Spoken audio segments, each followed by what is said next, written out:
नमस्कार दोस्तों, आप सभी का हमारे भक्ति एंड फन वीडियो चैनल में स्वागत है। आज मैं आप लोग को नवरात्रि के 5वें दिन स्कंद माता की व्रत कथा सुनाने जा रही हूँ। तो चलिए भक्तों, श्रवण करते हैं। शारदीय नवरात्रि के 5वें दिन में माँ स्कंद माता की पूजा का विधान है।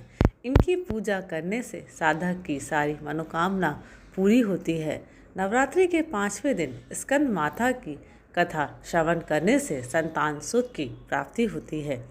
हिंदू धर्म में शारदीय नवरात्रि का बहुत महत्व है। इन दिनों माँ पूजा का विधान है। नवरात्रि का 5वां दिन स्कंद माता को समर्पित है। इस दिन पूरे विधि विधान के साथ स्कंद माता की पूजा की जाती है।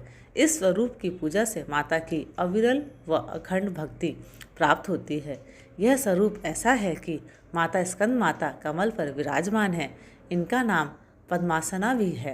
माता के गोद में स्कंद बालक रूप में है। इनकी उपासना बहुत ही शिशु की भांति रहकर निर्छल व केवल माता पर ही समर्पित भाव से करना चाहिए। देवी की 4 भुजाएं हैं। तो चलिए भक्तों, कथा श्रवण करते हैं। सनातन शास्त्रों में निहित है कि चीरकाल में तारकासुर नामक एक राक्षस था। वह ब्रह्मा जी का परम भक्त था। एक बार तारकासुर के मन में अमर होने का विचार आया।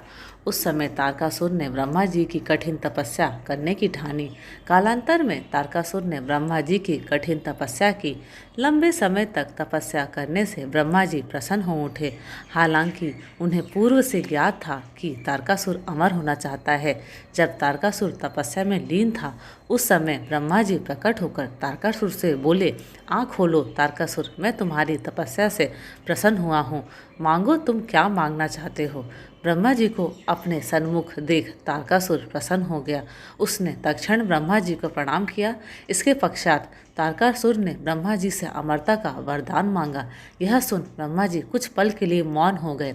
तब तारकासुर ने कहा, प्रभु क्या हुआ, आप मौन क्यों हैं। ब्रह्मा जी बोले, तारकासुर, तुम्हें ज्ञात है कि जन्म लेने के बाद की मृत्यु निश्चित है, अतः मैं तुम्हें अमर होने का वरदान नहीं दे सकता। तुम कोई और वर मांग लो। उस समय तारकासुर गंभीर होकर सोचता रहा। तभी उसके मन में विचार आया कि महादेव तो योगी हैं, सती के वियोग में अब पूर्ण विवाह तो नहीं करेंगे। इसके लिए उनके पुत्र के हाथों से मृत्यु का वरदान मांग लेता हूँ। यह वर भी अमर होने के समतुल्य वरदान है। उस समय तारकासुर ने ब्रह्मा जी भगवान शिव के पुत्र हाथों मरने का वरदान मांगा। आसान शब्दों में कहें तो भगवान शिव के पुत्र के अलावा कोई उसका वध न कर सके। ब्रह्मा जी तथास्तु कहकर अंतर्ध्यान हो गए। इसके पश्चात तारकासुर का आतंक तीनों लोक में फैल गया। स्वर्ग के सभी देवता चिंतित हो उठे। उस समय सभी देवता ब्रह्मा जी के पास गए और तारकासुर से मुक्ति दिलाने की याचना की। तब ब्रह्मा जी ने भगवान शिव के शरण में जाने की सलाह दी।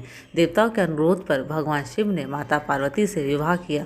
कालांतर में देवताओं के सेनापति स्कंद का अवतार हुआ, अतः माता पार्वती को स्कंद माता कहा जाता है।